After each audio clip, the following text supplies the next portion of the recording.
ነው። የእግዚአብሔር መንፈስ ባለበት ቦታ ምን አለ? አርነት አለ። በሉልኝ እስቲ። ክብር ለኢየሱስ ይሁን። አርነት አለ። አርነት አለ። የእግዚአብሔር መንፈስ ባለበት ቦታ እግዚአብሔርን መፍራት ይሆንላቸዋል። እግዚአብሔርን መፍራት ደግሞ ሀብት ነው። ሀብት እኮ ነው። ይኸውላችሁ አንድ ሰው በብሉይ ኪዳን ዘመን ሞተ። ሰዎች እግዚአብሔርን በማይፈሩበት ዘመን መካከል ይኖር ነበርና በዚያች ዘመን መካከል ምን ሆነ? ሞተ። ሰውየው ግን ምንድነው? እግዚአብሔርን ይፈራ ነበር። ሲሞት ለልጆቹ ለሚስቱ ጥሎላቸው የሞተው እግዚአብሔርን መፍራት ነው። ኢየሱስ ማን ነው? ምንን መፍራት ነው? እግዚአብሔርን መፍራት። በኋላ በወቅቱ የእግዚአብሔር ሰዎች የሚቸገሩበት ዘመን ነው። ስለተቸገሩ ቤተሰቡ አባወራው በሕይወት የለምና ተበደሩ። ብድርን መክፈል አቃታቸው። አበዳሪዎች ከነ ሕይወታቸው ሊወስዱ መጡ። ሕይወት ያለበት እግዚአብሔርን የሚፈራበት ቤት ለባርነት ሊገዙ መጡ። ኢየሱስ ያድናል። አሜን። እግዚአብሔርን የሚፈራ ሰው ቤት ተከራይቶ ኖራል። በዚህ ሰዓት አከራዩ አህዛብ ነው። ተከራዩ እግዚአብሔርን ይፈራል። እግዚአብሔር ግን ይፈርዳል። እንዲህ ብዬ ልተወው። እግዚአብሔር ምን ያደርጋል? ይፈርዳል።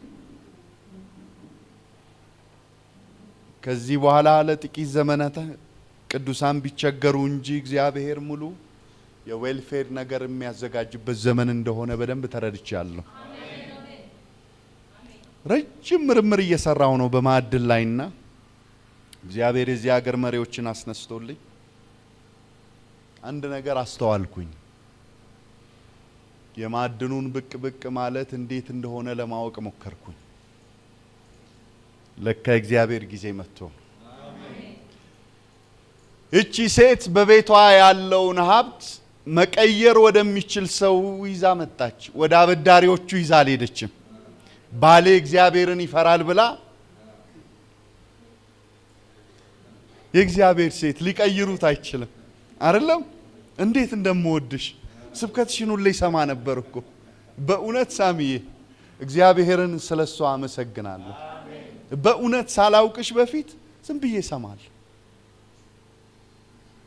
ይው ገንዘብ ይዘረዘራል አይደለም? ይዘረዘር የለም? 200 ብር ካላችሁ 200 ቦታ ይካፈላል።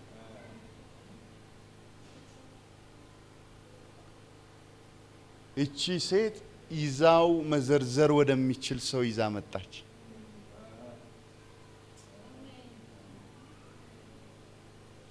አበዳሪውን ሂዳ ይሄው ያለኝ ነገር እግዚአብሔርን ይፈራ ነበር ባሌ ብትል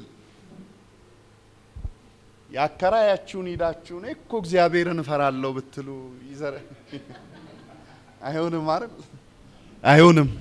አይሰማም። እሺ አይልም አይልም።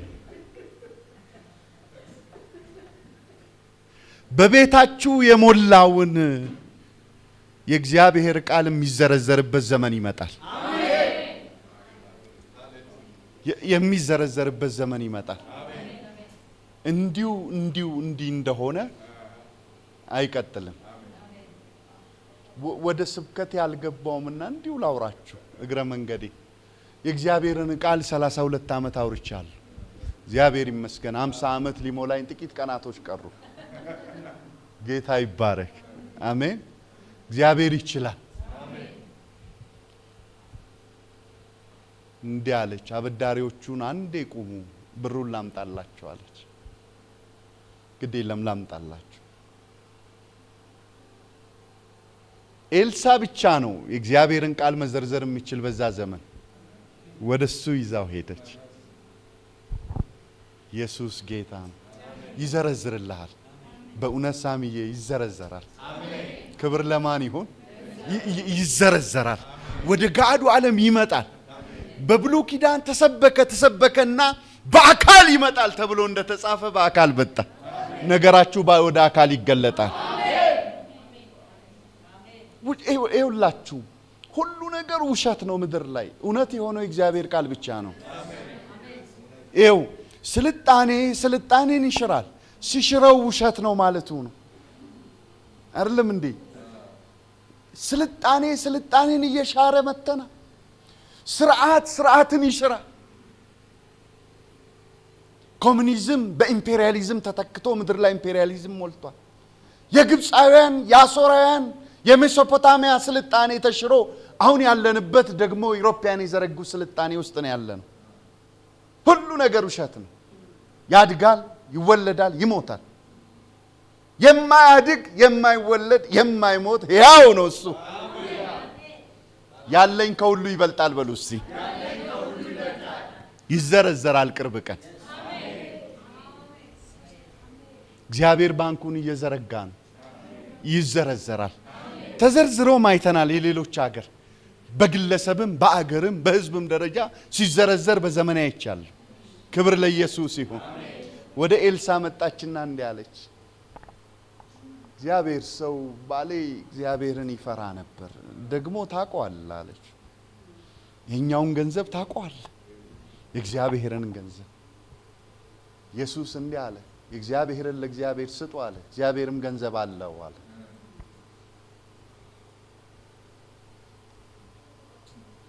ደግሞ የሮምን ገንዘብ ለቄሳር ስጡታል መልኩና ጽፈቱ ያኛው ያስታውቃል ኢየሱስ ማን ነው ይሄኛው ገንዘብ ግን ይበልጣል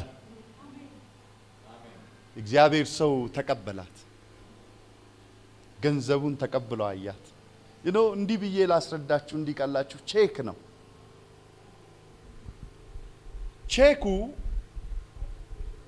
ስማችሁና የገንዘብ መጠኑ እዛ ላይ ስላለ ባንኩ ጋር በሄዳችሁ ጊዜ ለተጻፈለት ሰው ብቻ የተፈቀደውን አማውንት ይሰጣል ቼኩ ገንዘብ ነው ግን ማንም እጅ አያገለግልም ለማንም ሊያገለግል አይችልም ለተሰጠው ሰው ብቻ ነው የሚያገለግለው ኢየሱስ ማን ነው ሲዘረዘር ግን ሁሉም ሰው ሊጠቀም በሚችል መንገድ ነው የሚሆነው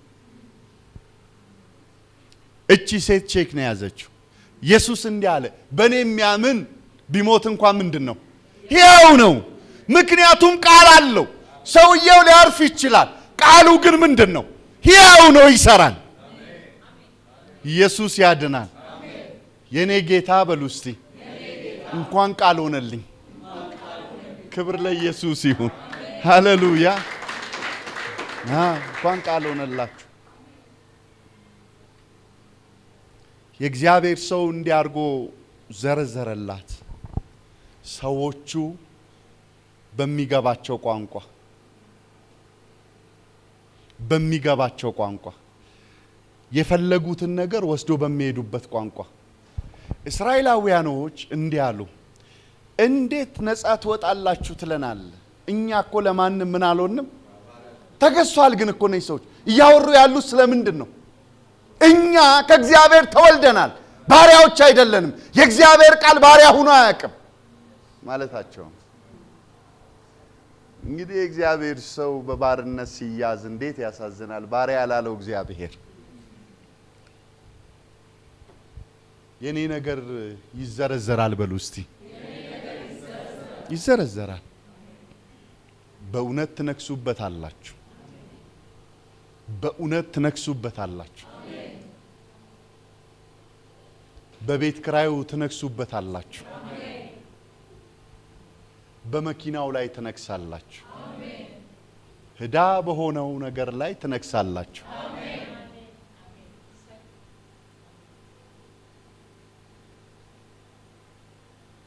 እሱ ደግ ነው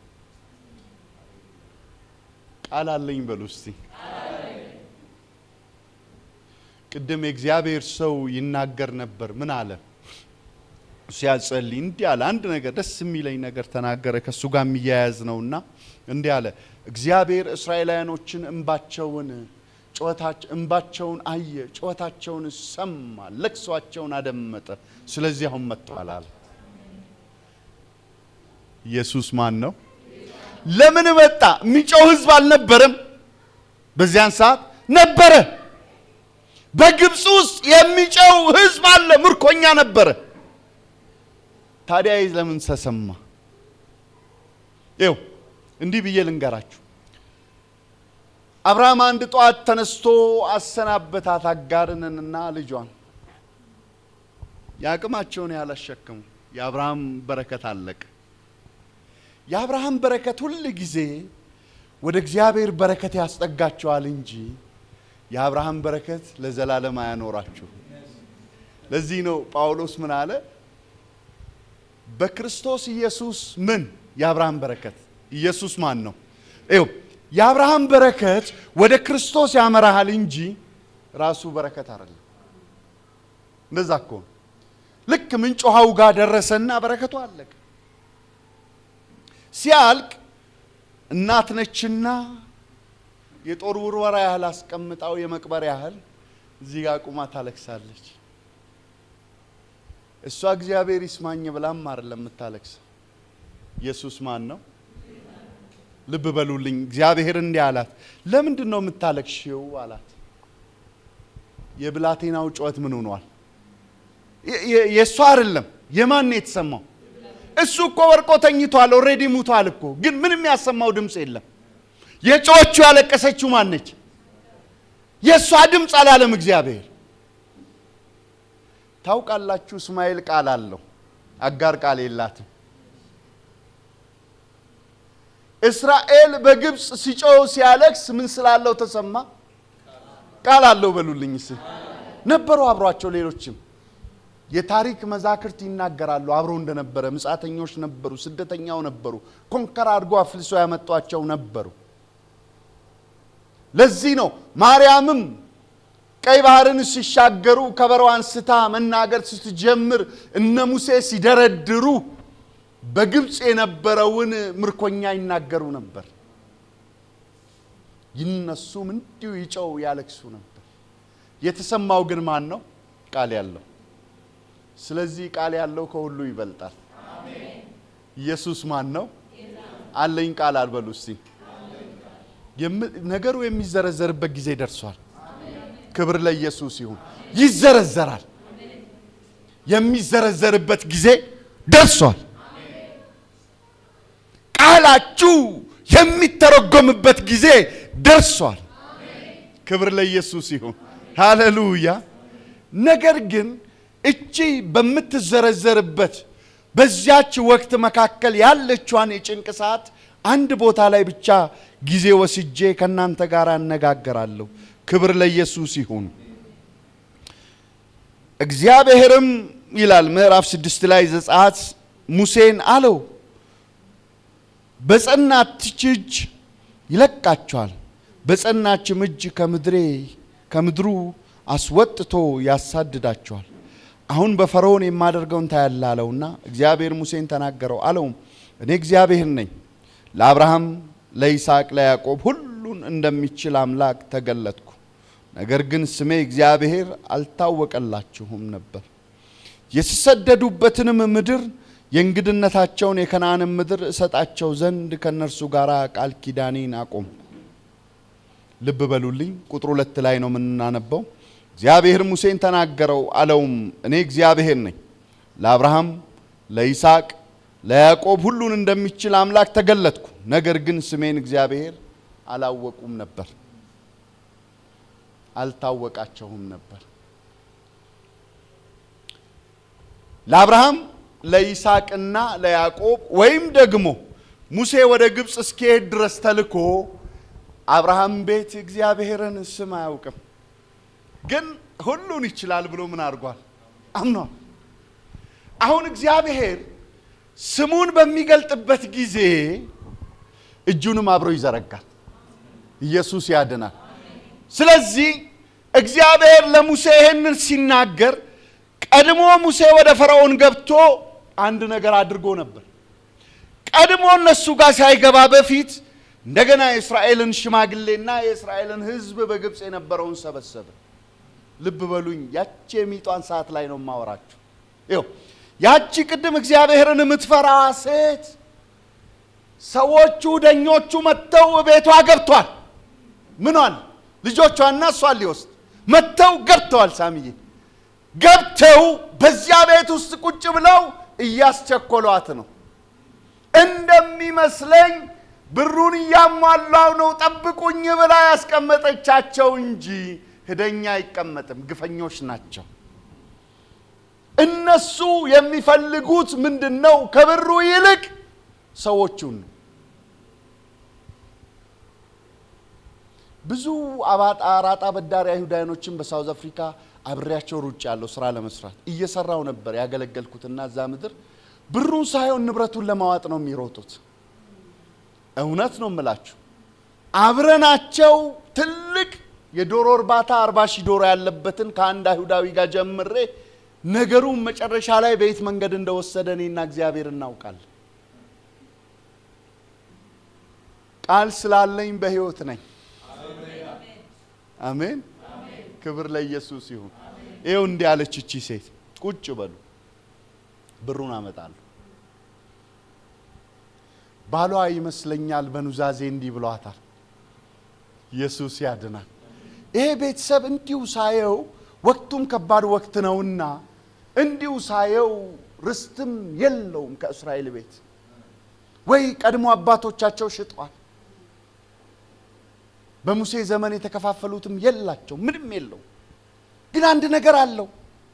እግዚአብሔርን መፍራት በቤቱ ውስጥ አለ። ኢየሱስ ማን ነው? ክብር ለማን ይሁን? ቃል አላችሁ እኮ የሚተረጎምበት አለኝ ቃል በሉ እስቲ። አዎ ቃል አላችሁ። ቃል ከሌለው አገር መሪ ይልቅ ቃል ያለው ለማኝ ይሻላል። እንደዛ እኮ ነው። አይሻ ጋዳፊ አንድ ጽሁፍ ለቃ አነብ ነበር የሆነ ጊዜ ላይ። አንድ ሀገር ውስጥ ነው ያለችውና መግለጫ እንዳሰጪ ብሎ ወደ ሌላ ሀገር ሄዳ ብዙ ነው አነበብኩና ገረመኝ። እርዳታ ነው እየለመነች ያለችው። አባቷ ዩሮፕ ውስጥ ከምሮ የሄደው ባገሩ ጥሎ የሄደው ሳውዝ አፍሪካ መሪ ገብቶ በዛ ጭንቅ ሰዓት በአውሮፕላን ሙሉ ጭኖ የሄደው ወርቅና ዶላር ብዙ ነበር። አይሻ ምትበላው የላትም። ምትበላው ማጣቷ መዋረዷ ሳይሆን ያሳዘነኝ ቃል አለመኖሩን ነው። ቃል ያለው ለማኝ በሊቢያ ውስጥ ያለ ቅዱሳን እንደ ለማኝ ነበር የሚታዩትና እስካሁን ግን እነሱ ጠግበው ያድራሉ። ኢየሱስ ጌታ ነው። እግዚአብሔር ከሚያስገርመኝ ነገር ሁሉ እንኳን ቃሉ በነጋዴዎች እጅ ያልገባ። ለዛ እኮ ነው ሳሚዬ መቅደሱ በማን እጅ ነው? በነጋዴዎች እጅ ነው። ኢየሱስ ማን ነው? መቅደሱ በነጋዴ እጅ ነው። ሐናና ቀያፋ ይፈርዱበታል። ካህናቶች ናቸው። ግድ የለም ቅዱስ ተቅዱሳኑ ይያዝ። እግዚአብሔር ካልተናገረበት ምን ይሰራል? ቅዱሱም ስፍራ እግዚአብሔር ካልተናገረበት ምን ይሰራል? የጉባኤውም ስፍራ እግዚአብሔር ከሌለበት ምን ይሰራል? በጉባኤው ስፍራ መምህር ያስተምራል። በቅዱሱ ስፍራ በወር አንድ ጊዜ ካህን ይገባል። ቅድስተ ቅዱሳን በዓመት አንዴ ይገባል። እግዚአብሔር ከሌለበት ምን ይጠቅማል? ምንም። ወገኖቼ ወይ ከሚያወሩ ሰዎች ይልቅ ወይ ደግሞ ዲግሪ ከደረደሩ ይልቅ ቃል ያለው ጎረቤት ይሻላል። ክብር ለኢየሱስ ይሁን። መቼስ ደግ ነው እግዚአብሔር ሲመጣ ጎረቤት አንተን ሳያልፍም። ሃሌሉያ። ከኔ ጋር ነው በሉ እስቲ። ቃል አለኝ በሉ እስቲ። ቃል አለኝ። ቃል ስላላችሁ በዚህ ቁም ያወራለሁ። መስጊድ ቢጠሩኝ አልሄድ፣ ይደበደቡኛል ብዬ አይ ሶማሊያ ነበርኩ እኮ አልፈራም። ግን ቃል የላቸው ምን ብዬ ነግራቸዋል? ሀብት አለኝ በሉ እስቲ። መሬት ውስጥ ካለው ብርና ወርቅ ይልቅ ቃል ያለው ድሃ ይበልጣል። እግዚአብሔር ምስክሬ። በሕይወት ይኖራል ድሃ። ልጆቹ አይሸጡም አይለወጡም። እግዚአብሔርን የሚፈራ ሰው፣ ቃል ያለው ሰው። ክብር ለኢየሱስ ይሁን። ሃሌሉያ። ክብር ለማን ይሁን? እግዚአብሔር ትልቅ ነው። ቁጭ በሉ አለች ያቺ ሴት። ቁጭ በሉ። ብር ነው የምትፈልጉት? ቁጭ በሉ አለች። ቀጥ ብላ ወደሚተረጉመው ሰው አመጣች በዚያ በጭንቅ ሌሊት ልክ እንደዚሁ ሙሴ ከእግዚአብሔር ጋር ይነጋገር በነበረበት ዘመን ገና ሳይነሳ እግዚአብሔር በተገለጠለት ጊዜ ችግሩ 3 ነበረ አንደኛ የሙሴ ትልቁ ችግር ምንድነው ማንነቱን አይቷል በሚገባ ያውቃል ማንነቱ ሊያስለቅቅ አይችልም ማንን እስራኤልን ከፈርዖን እጅ ሁለተኛ የግብፅን ብርታት ያውቃል ኢየሱስ ማን ነው ሶስተኛ የእስራኤልን ክፋት ጠንቅቆ ያውቃል ስለዚህ እንዲህ አለ እግዚአብሔርን ጌታ ሆይ እንደምታውቀው እኔ ማንነቴን ታውቃለህ ጭራሽ በህዝባችንም ፊት መቆም አልችልም አፌ ኮልታፋ ነው እስራኤል አፉ የተኮላተፈን ሰው ምን ይለዋል በዚያን ወቅት እግዚአብሔር ረግሞታልና እግዚአብሔር በሱ አይናገርም ደዛኮ የአፍ መታሰር ከእርግማን ጋር ያያዘ ቀጥታ እግዚአብሔር ላይ ይናገርበት ነው ይላል በግብፃውያን ፊት ደግሞ ኮልታፋ ሰው አይቆምም ችሎ አይቆምም በፈርዖን ፊት አይፈቀድለትም በደንብ የነሱ መጽሐፍ አጥንቻለሁና ታውቃለህ ይሄ ሁለቱ ጉለቴ አያቆመኝም ኢቭን እንኳን ለማናገር አንደበት ብትሰጠኝ እስራኤል አያምነኝም የት እንዳደኩ ያቃል 40 ዓመት ሙሉ በቤተ መንግስት ነው ያደኩት ግብፃዊ ነው የሚሉኝ እንጂ አይሉኝም አያምኑኝም ደግሞ እነዛን ህዝብ ታውቃለህ እነሱ ልብ ጥንካሬ እግዚአብሔር ሆይ አያምኑኝም ከፈርዖን እጅ እኔን ማስለቀቅ ማንኛል ኢየሱስ ማን ነው ክብር ለኢየሱስ ይሁን ይሄው እግዚአብሔር እንዲህ አለ ሙሴን ለማሳመን የመጀመሪያው እኔ ማን ነኝ ከፈርዖን እጅ ላስለቀቅ ባለ ጊዜ በእጅ አስካት ምንድነች አለ በትርናት ጣለዋል ሲጥላት ከፈርዖን እጅ ለማስለቀቅ እባብ አያስፈልግም ከፈርዖን እጅ እግዚአብሔር ምከረኝ ቢል ከፈርዖን እጅ ለማስለቀቅ ግዙፍ መሳሪያ ነው የሚያስፈልገው ድሮንና አውሮፕላን እግዚአብሔር ግን አላረገም ያደረገው ምንድነው እባብ ወደ ኋላ መጣበታል እግዚአብሔር ያደረገው እባብ ነው እባቡን ሲያየው ከእባቡ ሸሸ ይላል እባቡ በምንድነው ያለው እባቡ በቁጣ ነው ሙሴን የተመለከተው ያቤርን አቅም ገብቶታል እባቡ ሊድ ወደ ግብጽ ሚል ቃላችሁ ምን ያለ እንደሆነ ታውቃለህ በእናንተ ውስጥ ያለው ቃል ልፈጽምላት አሜን ድካምሽ አይከለክለውም ይዘረዘራል አሜን ቤት የገባው አይወስድህም ቤት የገባው ድህነት አይወስዳችሁ ቤት የገባው ችግር አይወስዳችሁ ቤት የገባው ነገር አይወስዳችሁ የሚያኖራችሁ የሚወስዳችሁ ቀድሞ የገባው እግዚአብሔር ቃል ነው አሜን አይወስደኝም በሉ እስቲ አይወስደኝም ኤው የእግዚአብሔር ቃል ስልጣን አለው የሚሰራበት ምንድነው ስልጣን አለው አንዳንዴ አጋንንት ሲጮህ እኮ ተሳስቼ ነው የገባው ይላል ቸርች ውስጥ እነዚህ ሰዎች ተሳስተው ነው የገቡት የማያዘውን ሰው ለመያዝ ከኔ ጋር ነው በሉ እስቲ ያላችሁትን ቃል ይሄው በሉ ሺውልኝ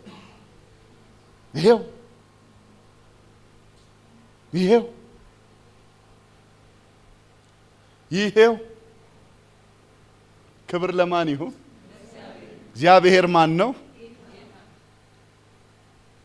ሴትዮዋ ታውቃለች እዚህኛው ቴሪቶሪ ውስጥ ሲገቡ ይያዛሉ ለካ ተንኮለኞች ወደሚያዙበት ነው የመጡት ግዴላችሁ ምንም ነገር ይምጣ ወደ እናንተ ግዛት ሰበብ ፈልጎ ይግባ ይምጣ ግን ተይዟል በሉ እስቲ ተይዟል ኢየሱስ ጌታ ነው ሃሌሉያ ሴትዮዋ አስቀምጣ እግዚአብሔርን በመፍራት መንፈስ አስራቸው ነው ሄደችው ንቅ የለም ቃል የሚፈጸምበት ዘመን ነው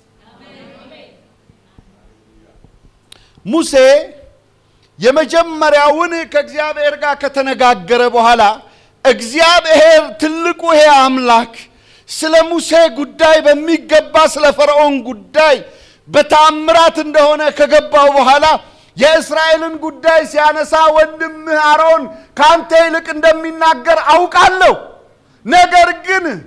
ነገር ግን በምድረ በዳ ይገናኛል፣ ይሁን እንጂ እሱ ካንተ ጋር ይሆናል። ከዚያ በኋላ የእስራኤልን ሽማግሌ ታገኛላችሁ። ኢየሱስ ማን ነው?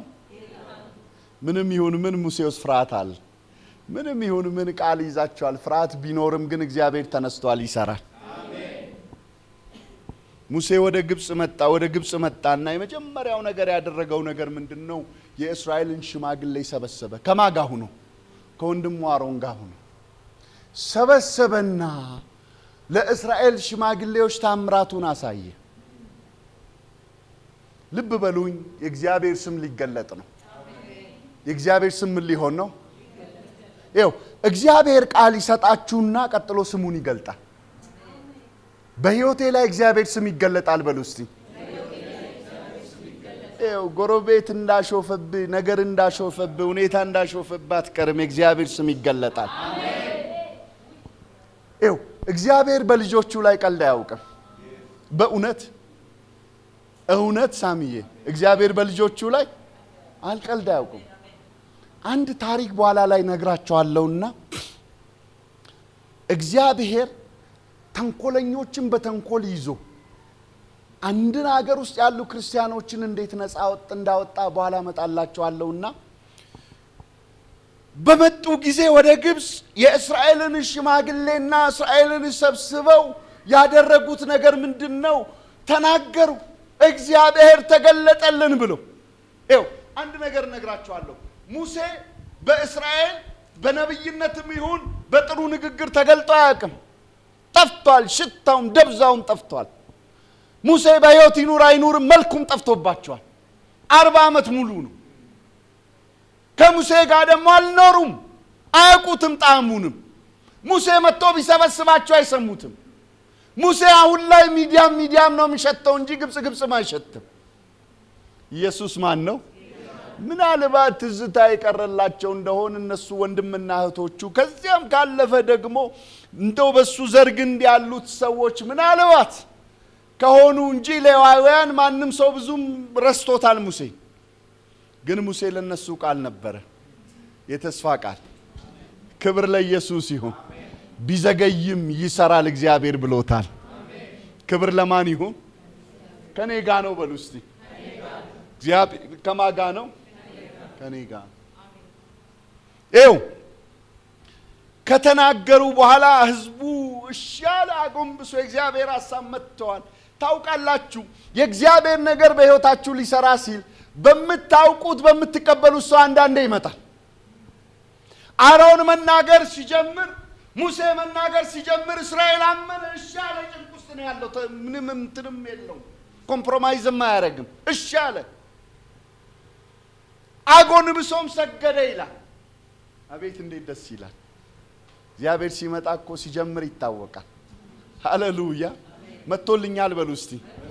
አሁን እንግዲህ ሚጧ እዚህ ጋር ነች፣ ከዚህ ቀጥላ ያለችው ነች እስከ መጀመሪያው ታምራት። ከዛ በኋላ እስራኤል ሚጥ የለውም። ኢየሱስ ማን ነው? ከኔ ጋር ነው በሉ እስቲ። አጭር ነች የሚጧ ጊዜ፣ እሷ ላይ ነው ማውራት የምፈልገው። አጭር ነች። በመጽሐፍ ቅዱስ ታሪክ ሙሴ ሽማግሌዎቹን ካነጋገረ ጀምሮ እስከ መጀመሪያው ተአምር መሃል ያለችዋ ከፍተኛ ሚጥ ነች።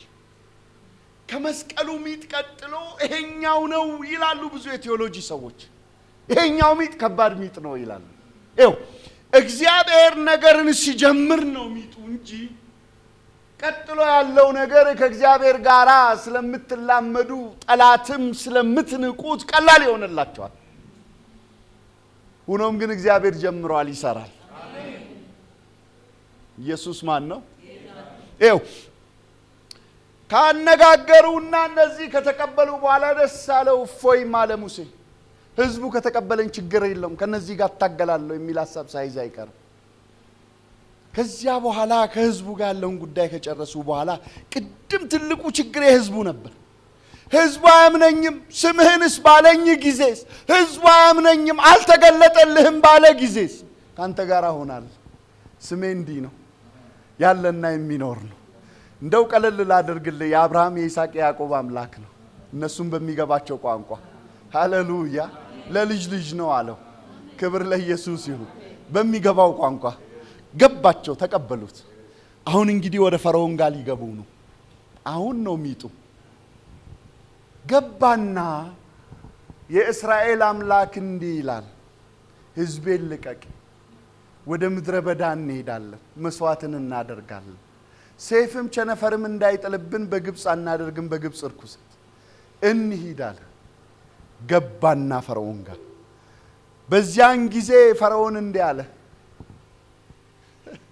እቺንማ እናቃታለን አለ። እቺ ሲስተም በዚህ መጣችሁ እናቃለን አለ። ነው ይታል በእውነት እቺን ሲስተም እናውቃለን አለ። ምን ማለቱ ነው? ሰልችቷችኋል። ነው ይታል ስለ ሰለቻችሁ ነው እንዲህ የምትሉት። የተገለጠም እግዚአብሔር የለም፣ ያለም እግዚአብሔር የለም። ሰልችቷችኋል። በምትታማው መንገድ እኮ ቃል ብታመጣ ማንም አይቀበልም። ክብር ለማን ይሁን? አንድ ጊዜ አንድ አገልጋይ በጣም ቦታ አይሰጡትም። የዛሬ 25 ነው 26 ዓመት አንድ ሰው የኔ ዘመድ ነው መጣና ከኤችአይቪ ተፈውሰሃል ይለዋል። ይሄ ቦታ የማይሰጡት አገልጋይ። እኔ ደግሞ ይሄ ልጅ ችኩልነት አለው እንጂ እግዚአብሔር ነገር አለው፣ በእውነት አለው። በኋላ ይሄ ነገር መሳቂያ ሆነ። ሲሆን አንድ ነገር አልኩት፣ ይሁንም አይሁንም አሜን ብለህ ከወሰድክ አሜን ነው። ከሆነ ይጸናል፣ ካልሆነ ደግሞ ልጁን እንመክራለን። ሄድና ተመርመርና እንወቅ ስለው ውሸት ነው አለ። ምንድነው የሚያደርገው ይሄ ልጅ? ገና አንቺን እንዳየሽ እንዲሁ የሰራዊት ጌታ እግዚአብሔር እንዲህ ይለኛል ብሎ ያወራል። ስለዚህ አይቀበሉትም። አይ ልጁ ጋር ችግር የለም እርግጠኛ ነው፣ ሂድ ተመርመርና ቼክ አርግና ና። ቼክ አርጎ መጣ። ከኔ የተሻለ የሚያስተውል ሰው ነበርና እሱ ጋር ሄዶ እንዲያለኝ እንዲህ ነው ሲለው ያ ሰውዬ በደንብ የሚያስተውል ሰው ነው።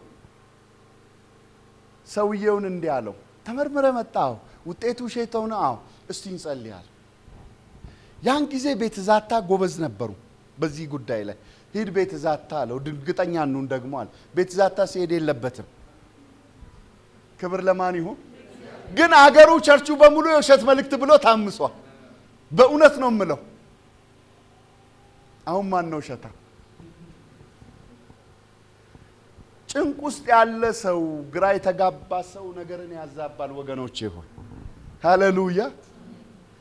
ሜሴጅ ገብቶላት አንዲት ልጅ ወደ 200 ሺህ ብር መጥቶላታል። ቅርብ ጊዜ ነው ያየሁት። የቤት ኪራይ ነው የምትለው ግን ሜሴጁ ምን ሆኗል? የሆነ ሰው ልኮላት ገብቷል። ሰውየው እንዳትገቢ በር ዘግቶባታል። በኋላ ምንድነው የሆነው?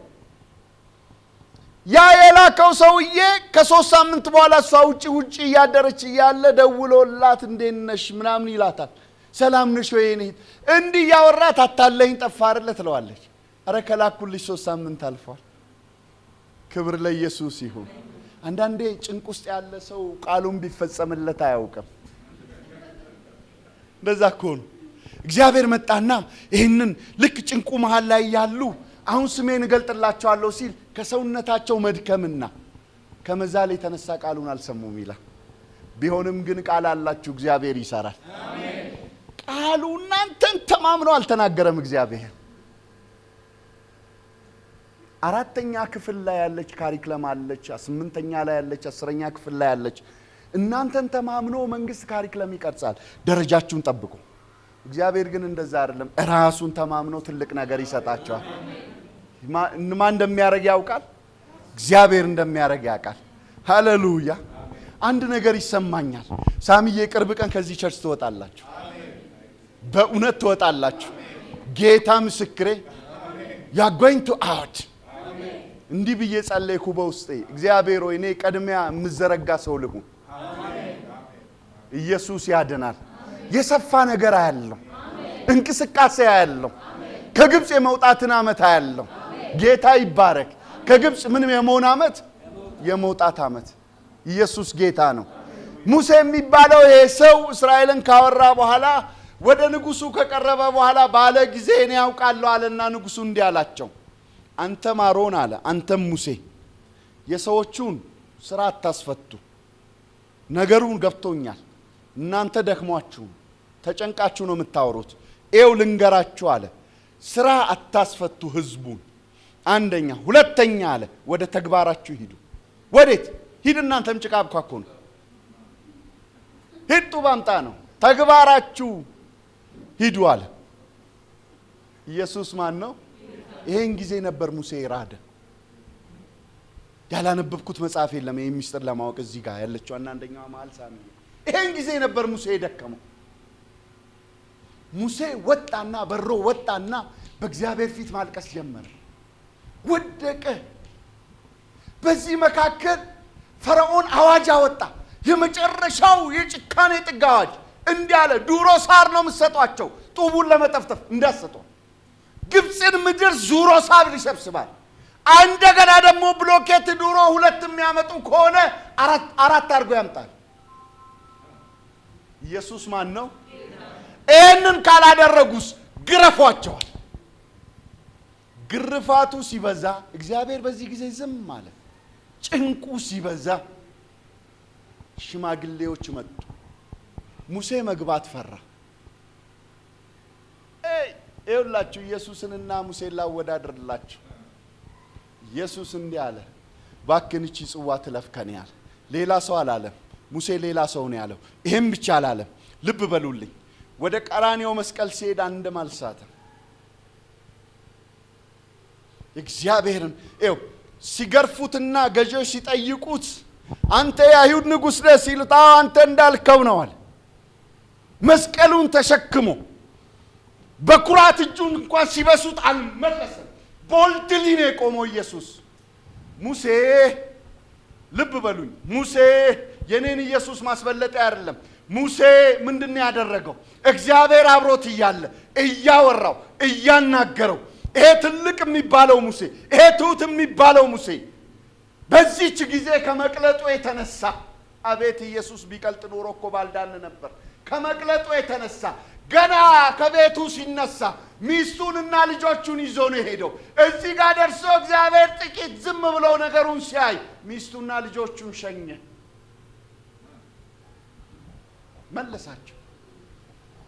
ለዚህ እኮ ነው ልክ ከወጡ በኋላ 13ኛው ምዕራፍ ላይ እንዲህ ይላል። ሌሊት አሰላስላስብ ነበር ይህን ቃል 13ኛና እንደው እኔ እንኳን አይወልህ ሙሴ ለምን እንደመለሰ ታውቃላችሁ? እግዚአብሔር እውነት ችሎ ከነዚህ ሰዎች ያስወጣናል። ይኸው ልመለስ ወደዚህ። ሽማግሌዎቹ ገቡ። ገብተው ከውስጥ ሲወጡ እባክህን እኛ ያንተ ባሪያ ነን፣ ለምንድን ነው ሳር የማይሰጠን? ሳር ብቻ እሺ ፈልገን ሳሩን እናምጣ። ለምንድን ነው የምንገረፈው? እጥፍ አድርገንም እናምጣ፣ ግን እየተገረፍን ነው። እባክህን ምን አደረግን ፈርዖን አሉ የእስራኤል ሽማግሌዎች። አገንብሶ ቅድም ለእግዚአብሔር የሰገዱ። በዚህ ጊዜ ምንድን ነው ያለው? ሂዱ እንዲያውም ይብስባቸዋል። ነገሩ እንደከፋባቸው አወቁና በሚወጡበት ጊዜ ሙሴና አሮን በር ላይ ነበሩ። መልሰው እንዳይገቡ ፈርተዋል። ሂድ ወደ ተግባር ብሏል። የታለ ሸክላ ብሎ ነው የሚያስገርፈው። ጭንጭንቅ ሰዓት አያቸዋት። አሃ እንደ ከፋየና ሙሴ ሚስቱና ልጆቹ ወዴት? ወደ ለመደው ምድር ወደ ሚዲያም ሰደደ። 13ኛ ምዕራፍ ላይ ስትመጡ እንዲህ ይላል። ሙሴም ሕዝቡን ይዞ ከወጣ በኋላ ቀይ ባህርን ከተሻገሩ በኋላ እንደ እግዚአብሔር ቃል በኮሬብ ተራራ ላይ ለኔ ትገዛላችሁ ምልክቱ ወይ ነው ስላለ ወደ ኮሬብ ተራራ ሲመጡ አማቹም ሙሴንና ልጆቹን ቅድም ይዞ ሄዶ አልነበረም? ይዞ መጣ። ሙሴን መልሶ ነበር ይላል። ምን ሊሆን መለሰ? እንዴት ሚስቴንና ልጆቼን ካጠገቤ ይመልሳል? ይኸው እንዲህ ብሎ እኮ ነው። በራው ላይ ሽፍታ ቢያገኛችሁ ብትሞቱ ይሻላል፣ ሂዱ እዛ ነው ያለው። ከባድ ሰዓት ነበር። ኢየሱስ ማን ነው? የኔን ኢየሱስ ላሳያችሁ እናንተን ለማዳን። አንድ ቀን ጠዋት ኢየሱስ ቁጭ ብሎ ያስተምር ነበር። ደቀ መዛሙርት አብረውት ነበሩ። ቁጭ ብሎ እያስተማረ ህዝብም ነበር። ከዛ አንዲትን ሴት ያዳፉ አይሁዳውያኖች ድንጋይ ይዘዋል ያዳፉ አይሁዳውያኖች ከዛ የሚመጡት አይሁዳውያኖች እዚህ ጋር ሆናችሁ መጣጣቸውን ስታዩ በጣም ከባድ ነው። ልባላችሁ አመጣጣቸው ኢየሱስንም አብሮ ያሉትንም ሴቷን ለመውገር ነበር።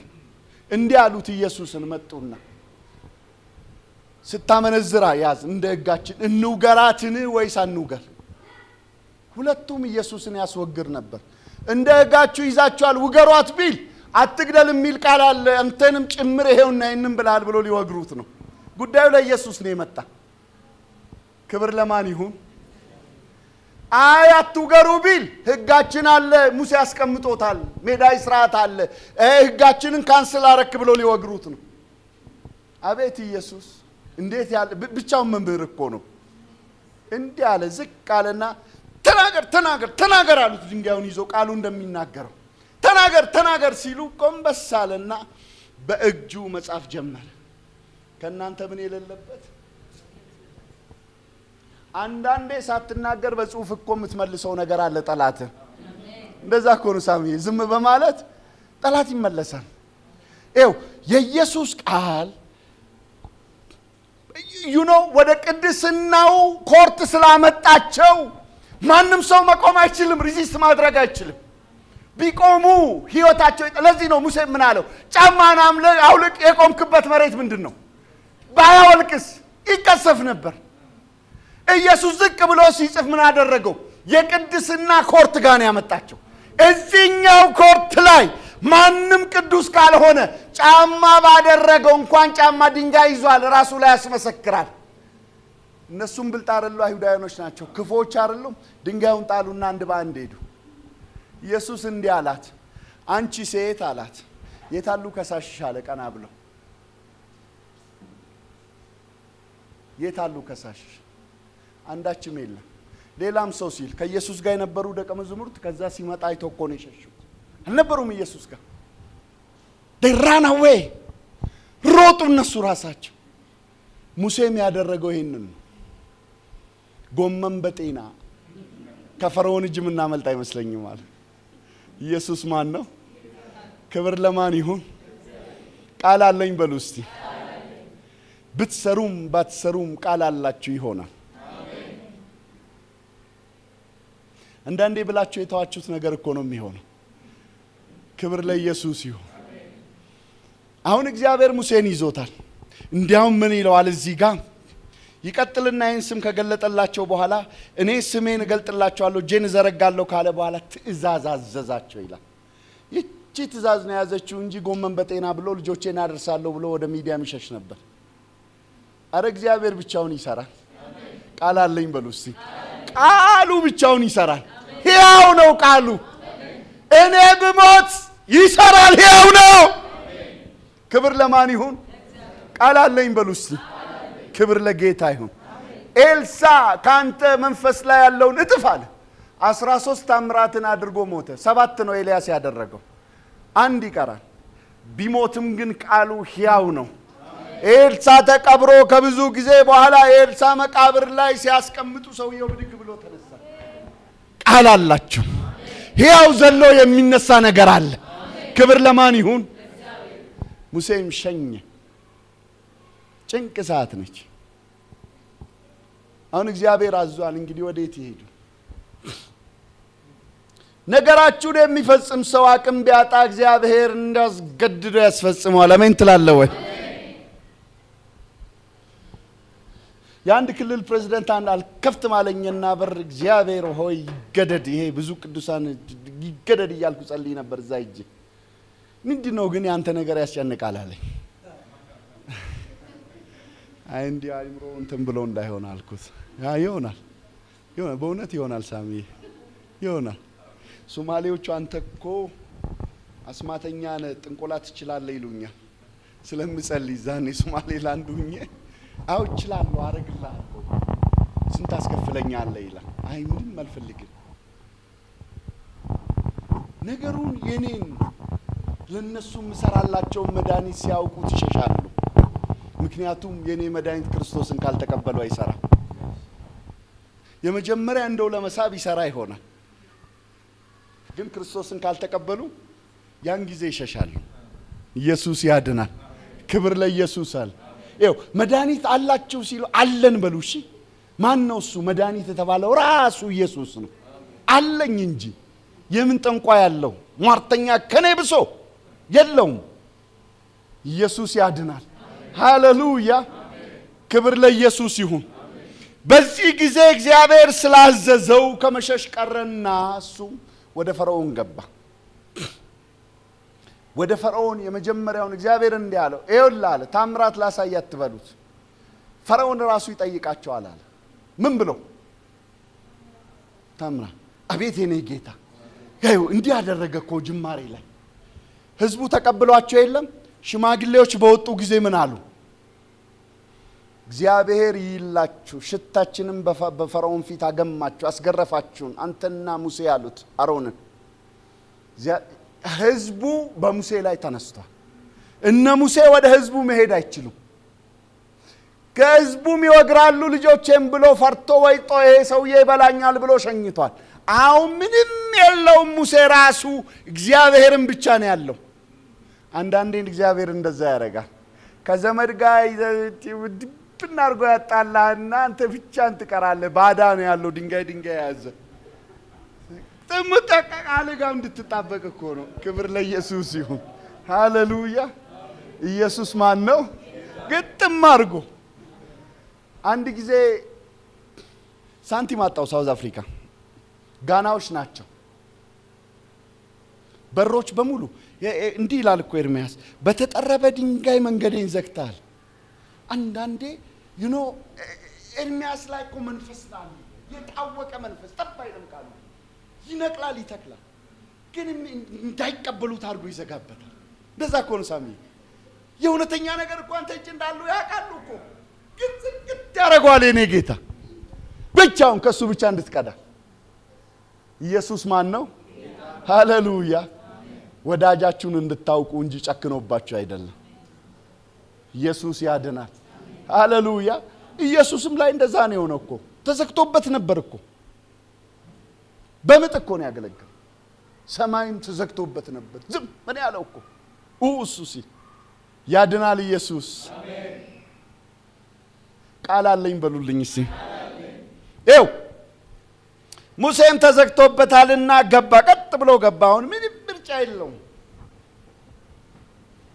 መጣና ገባ። ገብቶ ፈርዖንም ወደ ተግባራችሁ ብሏቸዋል። እንዳትመጣ ነው ሌላኛው ትርጉም፣ ወደ ተግባራችሁ መጣና የሰራዊት ጌታ እግዚአብሔር ልኮን መጣን። ሕዝቤን ልቀቅ ይልሃል ብለው እግዚአብሔር ሊያረግ ያሰበውን ነገር አልነገሩትም። ባሉ ጊዜ እንዲህ አላቸው፣ ኦኬ ለእግዚአብሔር ልትሰዉ ነው። መስዋዕትን የሚሰዋ በግብፅ ምድር ካህን ባለ ታምራት ነው። ጠንቋይም ይሁን አስማተኛ ታምራት ማድረግ አለበት።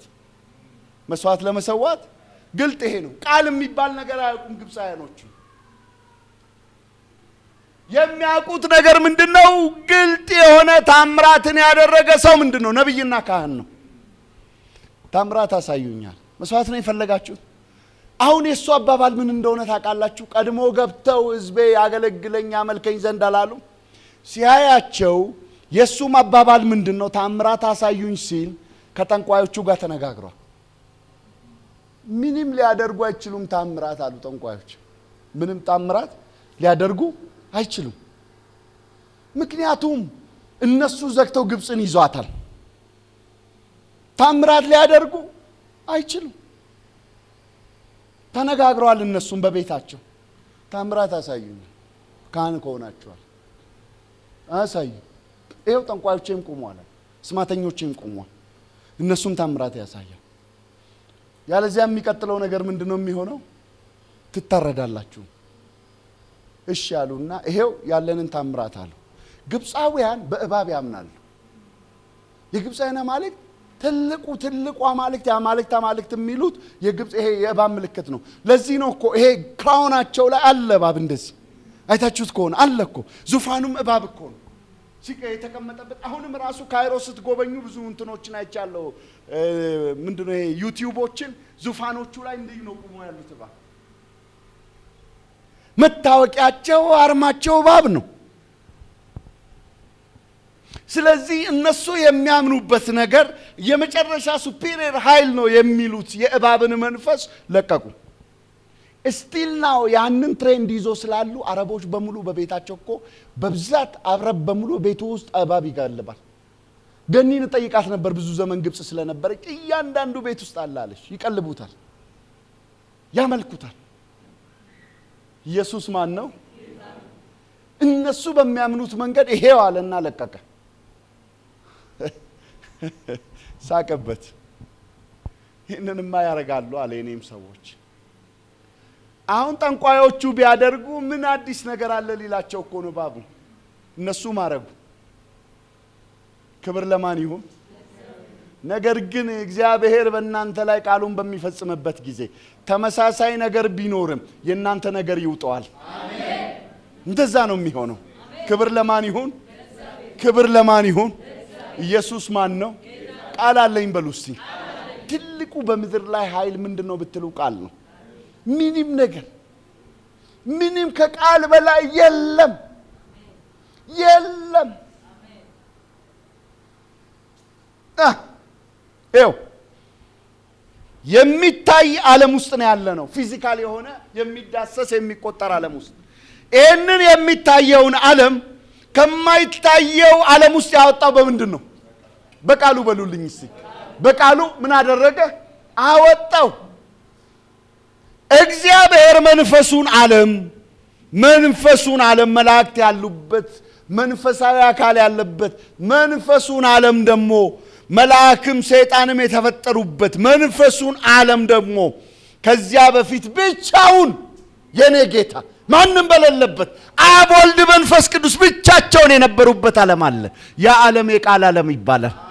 ለዚህ ነው ምን ይለዋል መሰለ እግዚአብሔር ሰው እንዲህ ይላል እግዚአብሔር ቃል የምስራች ነግራቸዋለሁ በዚህ ጧት ጆሮ ያልሰማው አይን ያላየው ለሰው ልጆች ያዘጋጀው ማዶጋቲ ዲለበንዶ ለቅዱሳን ይሄ ነው የተዘጋጀው። መላው ምድር ላይ ያለው ሃይማኖት እዚህ ገነት ላይ ያበቃል። ለኛ ግን የተዘጋጀው ከገነት ያለፈ ነው። ገነት ውስጥ ኃጢአት ተሰርቷል። እዛ እንኖርም ግዛዊ ሊሆን ይችላል። ነገር ግን እንዲህ ይለዋል ፀሐይና ጨረቃ ያስፈልጋትም ማን ያበራላታል? በዛ ውስጥ ነው የምንኖረው። ሰይጣንም አያቆም። እንኳን እኔም ሰይጣንም ያንን ዓለም ያላወቀ እንኳን የሰው ልጅም ሰይጣንም ያንን ዓለም ያላወቀ ያቶ ዳጋንዲሌ በንዶ ምድር ላይ እንላለን ግራ እንጋባለን እንጂ እግዚአብሔር ያዘጋጀልን ትልቅ ነገር አለ። ኢየሱስ ማን ነው? ወደዛ ለመሻገሪያው ኢየሱስ ብቻ ነው። እዛ ዓለም ውስጥ እሱና እሱ ብቻ ነው የሚኖረው። በመንፈስ ዓለም ውስጥ አካል አለ ሁሉ። እዛ ውስጥ ግን ብትዞሩ እሱ ነው፣ ብትዞሩ እሱ ነው፣ ብታዩ እሱ ነው፣ ምትበሉት ምታሸቱት እሱ። እርፍ እንላለን እዛ ሄደን ታልፋለች እቺ። ክብር ለኢየሱስ ይሁን። ሃሌሉያ። ይሄ ሙሴ ጣለውና በትሩን አይ ይሄንንም አውቀዋለሁ ከልጅነቴ ጀምሮ ሲጣል ነው አለ። እነዛም ጣሉት። ከልጅነቱ የማያውቀው ነገር ግን ሆነ። ምንድነው የሆነው? ክብር ለኢየሱስ ይሁን። ሃሌሉያ። ወደዛች ሴትዮ ልውሰዳችሁ። ቁጭ በሉ አለች። ኤው ግዛት አላት ያቺ ሴትዮ። እግዚአብሔር ቃል ስላላት ምን አላት? ግዛት አላት። ቃሏ የሚሰራበት ግዛት አላት። ቤቷን ሊወርስ ነው ግዛቷ ውስጥ ጠላት የገባው። ችሎ መቆም አይችልም። እዚህ ጋር ኢየሱስ ያድናል። ችሎ ምን ማለት አይችልም? መቆም አይችልም። አሰረቻቸውና እነሱ በተቀመጡበት ተአምራቱ ተገለጠ። ተአምራቱ ተገለጠና አቤት የኔ ጌታ ፈታ ለቀቀቻቸው። አንድ ነገር እነግራቸዋለሁ። የሚገለጥ ተአምራት አለ በጠላት ፊት ለፊት። ራሴን በዘይት ቀባኝ የሚለው ጠላቶቼ ፊት ለፊት ይሄንን ነው። ገበታን አዘጋጀህልኝ የሚለው ይሄንን ነው። የተዘጋጀላችሁ አለ። ሳሚ የተዘጋጀላችሁ ገበታ አለ። በእውነት በዘመናችሁ የምታዩት በተዘጋጀላችሁ ገበታ አለ። አሁን ቅርብ ጊዜ የምታዩት ክብር ለኢየሱስ ይሁን። ሃሌሉያ። እንትና አይታል በግ ሊወጣ ሲል ከበረት ውስጥ ክብር ለኢየሱስ ይሁን። ወይ ወደ በረት ሊገባ ሲል አይታል። በቃ እንደዛ እየሆነ ነው እናንተ ነገር። ክብር ለኢየሱስ ይሁን። እግዚአብሔር በስራ ላይ ነው። ክብር ለማን ይሁን? በህይወታችሁ ውስጥ አንተ ውስጥ ዳውንሎድ እያደረገ ነው እግዚአብሔር። አንተም የማታውቀውን አሰራር እያደረገ ነው። ይኸው በዚህ በኩል ትምህርት ቤት ይሆን መንፈሳዊ ትምህርት ቤት፣ በዚህ በኩል የሆነ የሚሰራ እግዚአብሔር ባንተ ሆኖ የሚከፍለው ለትውልድ አለ። አሜን። ፕራክቲካል የሆነ የሚያያዝ ነገር የጤና ፓኬጅ አለ፣ ትምህርት ቤት አለ። እግዚአብሔር ለብዙዎቹ ተአምራትን የሚሰራበት ፓኬጅ አለው። በዚህ በኩል ደግሞ ቅድስተ ቅዱሳን አለ። ወደ ጉባኤው ፊትና ዙረ እግዚአብሔር ቅርብ ቀን ይሆናል። አንድ አመት ወስኖታል እግዚአብሔር። በዚሁ አመት እግዚአብሔር ወስኖታል። 365 ቀናት እግዚአብሔር ወስኖታል። ድንበርም አብጅቶለታል። ማቶዲ ጋላባንዴ በኢየሱስም ይሆናል። ቃል የሚፈጸምበት አመት ነው። ይዘረዘርልኛል በሉስ። ቃሉ ይዘረዘርላችኋል። ይዘረዘርላችሁ። ክብር ለኢየሱስ ይሁን። እንዴት ሆኖ ግን እንደሚዘረዘር እናንተ ማታውቁ። ለአንዳንዱ ጤና ሆኖ ይዘረዘራል። ለአንዳንዱ ገንዘብ ሆኖ ይዘረዘራል። ለአንዳንዱ ከሀገር መውጣት ሆኖ ይዘረዘራል። ለአንዳንዱ ትዳር ሆኖ ይዘረዘራል። ለአንዳንዱ መብዛት ሆኖ ይዘረዘራል። ለአንዳንዱ አገልግሎት ሆኖ ይዘረዘራል። ለአንዳንዱ እርሻ ሆኖ ይዘረዘራል። ለአንዳንዱ ፋብሪካ ሆኖ ይዘረዘራል። ክብር ለኢየሱስ ይሁን። እግዚአብሔር ከኔ ጋር ነው በሉ እስቲ። ለምን ቃል አለኝ በሉ እስቲ። ሰይጣን የሚጠላው ሰው በምድር ላይ ቃል ያለው ሰው to tell you the truth በእውነት የሚጠላው ሰው ምክንያቱም ቃሉ እንደሚፈጸም ከኛ ይልቅ ያምናል። የኛና የሱ ልዩነት እኮ መንፈሳዊ ብስለት ላይ በዚህ ነው። በትክክል ያምናል። ቃል ያለው ሰው አገልጋይ የነገረው አይደለም እኮ በክርስቶስ ኢየሱስ አምኖ የዳነ ሰው ቃል አለው። አገልጋይ ያመጣላችሁማ ያንን ነገር ነው ሼፕ የሚያደርገው፣ ወደ ክፍለ ጣችሁ ይወስዳችኋል። ቃል አለኝ በሉ እስቲ።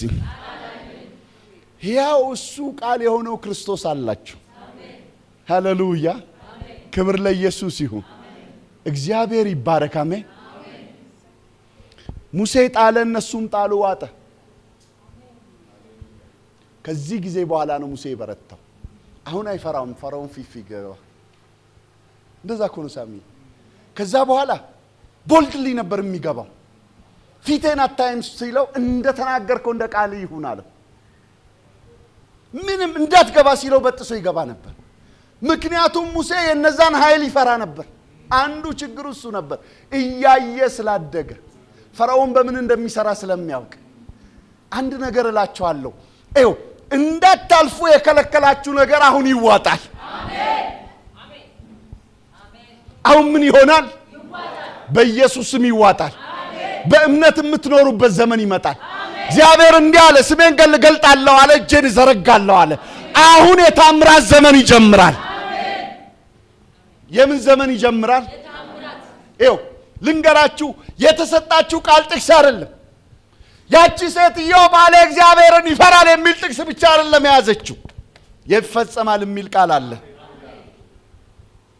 እጃችሁ ላይ ያለው የሚፈጸም ነው። ኢንስታንትሊ የሚቀየር ነው።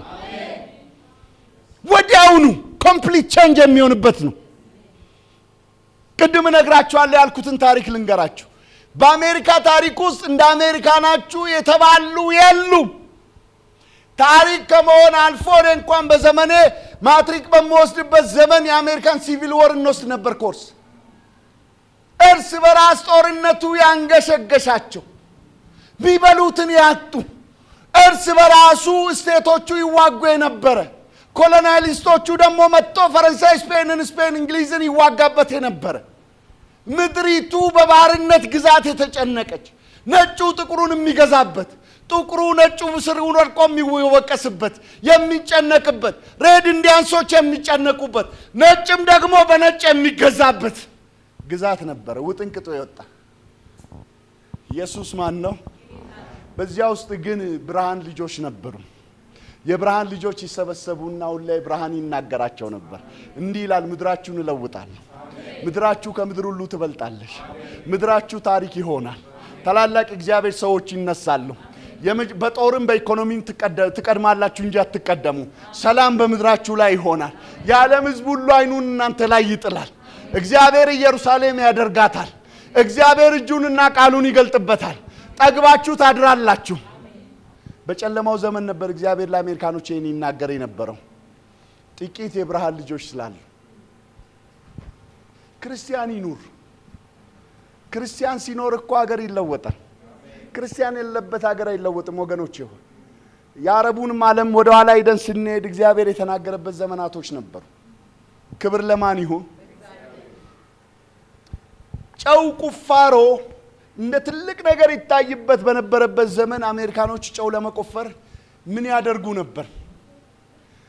ጨው ቆፍሮ ምግብ ብቻ ለመውሰድ ዘመድ ያስፈልግ ነበር። አንድ ቀን አንድ ጊዜ ለመብላት። በዚህ መካከል ጆን የሚባል ሰው መጣና አስተማሪ ነበረ፣ ጡረታ የወጣ ሰው ነው። ስራ ልፍጠር ብሎም እግዚአብሔር አስነስቶት ነው፣ ክርስቲያን ነውና ይሄ ጥቁር ጭቃ ለብረት ማለስለሻ ይሆናል እያለ ሀብታሞቹን ሂዶ ይለምናል። ትንሽ ብር ስጡኝ $200 ምን እናርግ? እያሸግን እንሸጠዋለን። ሲያዩት ቢሸጡት ምንም ዋጋ የለውም፣ ግራሶ አልሆነም። ግራሶ ለማድረግ ማፍላት አለባቸው። ከዛ ተንተክትኮ ውስጥ ያለው ዘይቱ ይዋሃድና ለብረት ማለስለሻ እናደርጋለን። ምክንያቱም ያን ሰዓት ላይ ኢንዱስትሪ አብዮት ፈንድቷል። በኢንዱስትሪ ውስጥ ነው ያሉት። ሂድ ይላል ሁሉም ሰው ጆን ሂድ ከዚህ። ምክንያቱም ኢንዱስትሪዎቹ መካኒካል ስለነበሩ ሲንቀሳቀሱ ማለስለሻ ቅባት ይፈልጋል። ሂድ ይሉታል። ሌላ ነበር ማለስለሻ ቅባቱ። አንድ ቀን አንድ የኬሚስትሪ ባለሙያ እቤቱ ውስጥ እንትን አለው፣ ይሄ ጋራጁ መኪና የሚቆምበት ቦታ ላይ እስቲ አንጣ ቴስት እናርገዋል፣ እናፍላው። አረቄ የሚወጣበትን ሜትሮሎጂ አይነት ነገር ተጠቀሙና ሲያፈሉ ውሃ ይሄ ሲንተከተክ ምንድነው የሚሆነው? ወጥ ስንሰራ ውሃ ወደ ላይ ይወጣ የለም? ይሄ ከመፍላቱ የተነሳ እንትን ይወጣል፣ አየር ይወጣና አየሩ ደግሞ ሂዶ የድስቱ ክዳን ላይ ምን ይሆናል? እዛ ላይ ሲያልፍ አየር ነው ከውስጥ ውሃ ነው ይወጣና እዛ ላይ እንትን ይላል። ልክ እንደዚህ ይወጣና ይሄንን ውሃ ዝም ብሎ ይቀዱታል፣ ያስቀምጡታል። ከውሃው ጋር አይደለም ችግራቸው፣ ከውሃውም ፍላጎትም የላቸው። ይሄ ተንተክትኮ በደንብ እንዲላወስ ነው። እዚህ ጋር የሰበሰቡት ውሃ ጠፋ። ይሄ ነገር የት ሄዳሉ? ምን ነካ? አሁን አልነበረም እንዴ?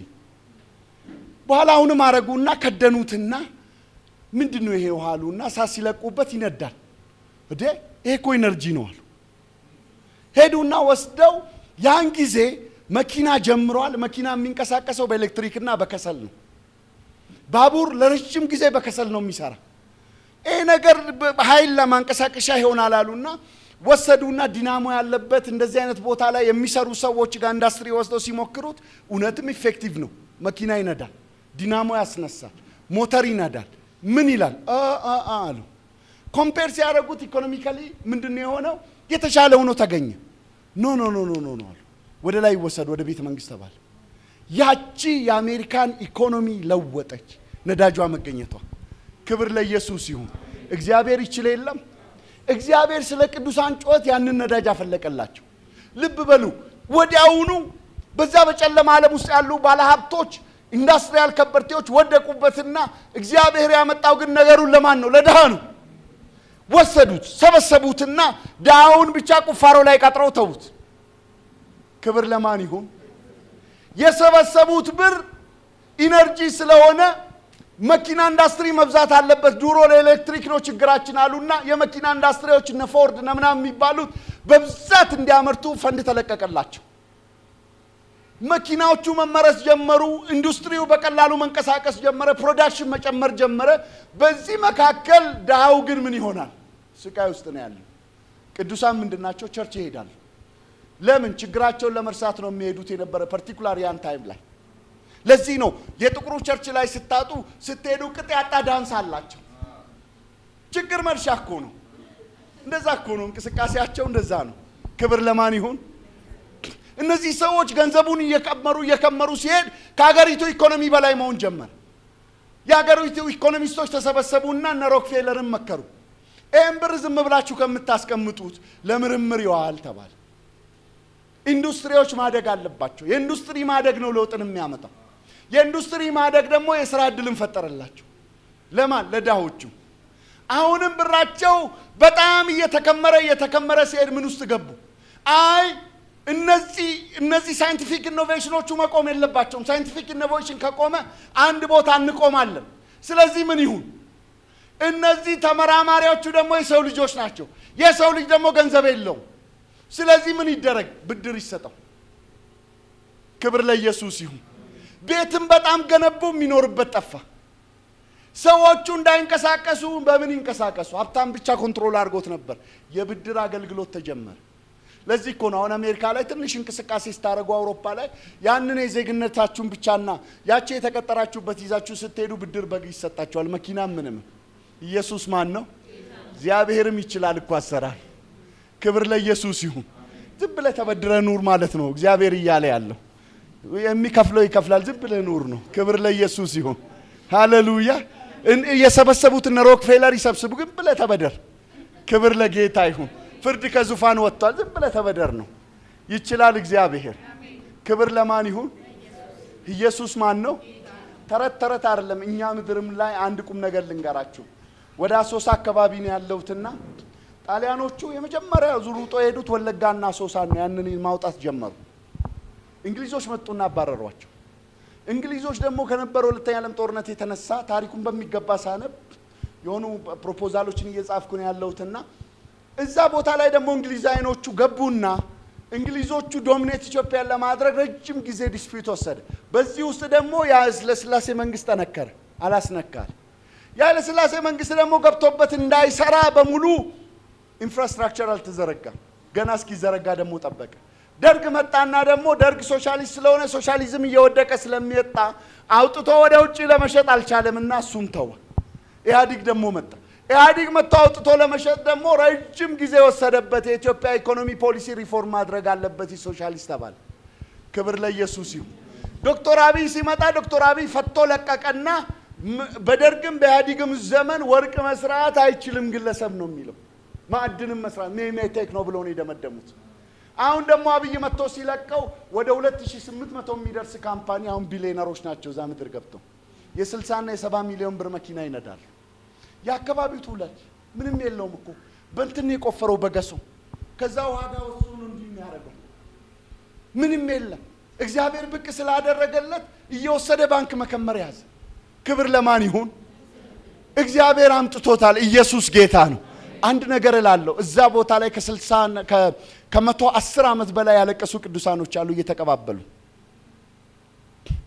አሕዛቡም ያውጣ ማንም የሚያውጣ ምንም የሚያውጣ እግዚአብሔር ግን ማከፋፈልን ይችላል። ያንን ነው የማውቀው። እንዲህ ይላሉ ኢኮኖሚስቶች፣ ኢኳል ዲስትሪቢዩሽን ኦፍ ኢኮኖሚክ ፓራሜትር የሚላቸው እንትኖች አሏቸውና ግን አንድም ቦታ ላይ ኢኳል ዲስትሪቢዩሽን የሆነበት ቦታ የለም። ዌልፌር የሆነበት ቦታ የለም። ውሸት ነው። እነሱ ኢኮኖሚውን አንቀው ባሪያ ሊያረጉ ሲፈልጉ ካላጅሬ ይሰራል በድህነት ክርስትናውን ይጥላል ብሎ ስለሚያምን በዚህ ልምድ ስላለው እግዚአብሔር ግን ማስጣል ይችላል። ሃሌሉያ።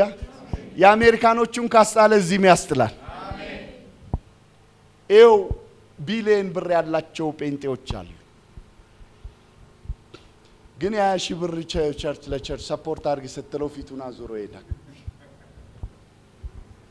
አንድ ሰው አውቃለሁ በወር 38 ሚሊዮን ብር ይወልድለታል ከባንክ።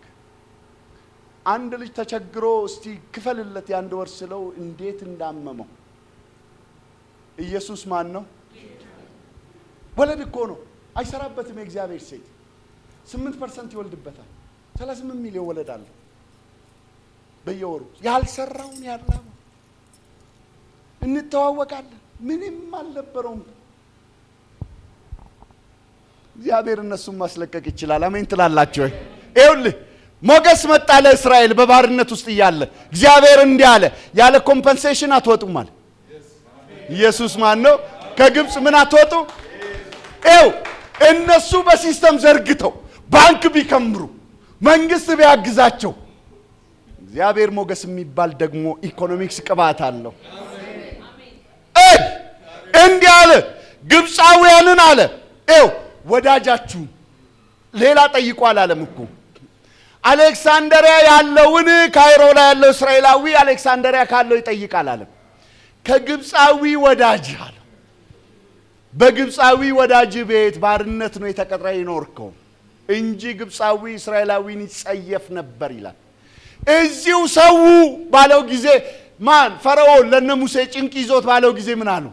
አንሰዋም፣ ምክንያቱም ግብፃውያን ይወግሩናል። እኛ ምን ሰዋው በግ ነው ምናረባው። በግብፅ ደግሞ ግብፅን በግን ማቅበር መስዋዕት ለግብፃውያን ርኩሰት ነው። የትኛው እስራኤላዊ ነው አንተን የሚያከብር? የትኛው ግብፃዊ ነው የሚያከብር? እንዲያውም ጴንጤ እንጠላ የለም እንዴ? ጴንጤ ናት ይላሉ እኮ ቤት ሊያከራዩ እንኳን። ኢየሱስ ያድናል። ክብር ለማን ይሁን? ኢየሱስ ማን ነው? እንዲያውም ያማትቡብን የለም እንዴ የገዛ ዘመዶቻችን። ክብር ለኢየሱስ ይሁን። ይሄ እኮ የጥላቻ ጥግ ነው። እንዲህ አለ እግዚአብሔር፣ እንግዲህ አለ ሞገስን እሰጥሻለሁ ባሪያው ነሽ የሰራሽበት ቤት። አሁን እግዚአብሔር ስለመጣ ከወዳጁ ቤት የሚመኘውናል። የሚመኘው ምንድነው? የምትመኘው ባርነት ከነበርክበት ከዛ ቤት አለ። የኮምፐንሴሽን ክፍያው ያ ነው። ወዳጅ አድርጓል እግዚአብሔር።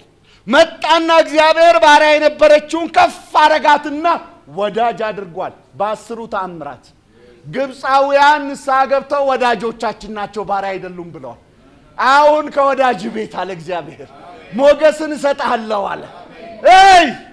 እነሱ ይከምሩ በሞገስ ትገባበታለህ።